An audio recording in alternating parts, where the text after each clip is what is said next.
Hey, it's Jeff Rigler of the Agent Stream Media Podcast. I'll have some footage that we did today.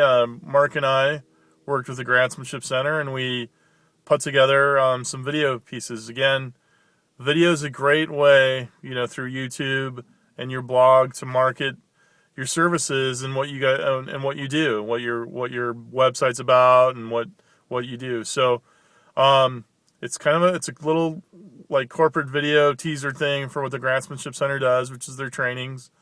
And we're gonna pimp it out, make the video look great, and then go ahead and use it on all their social media networks.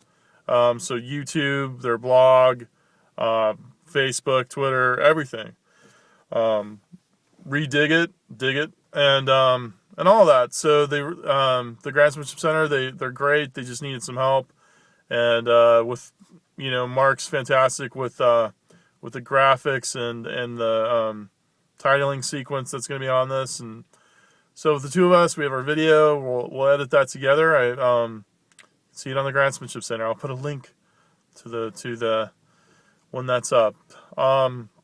So that's my podcast for today. That's what we've been up to.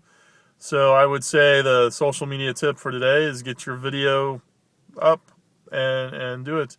Not just a podcast, but maybe a little promo, a little 1 minute, 2 minute piece just about your services and what you offer.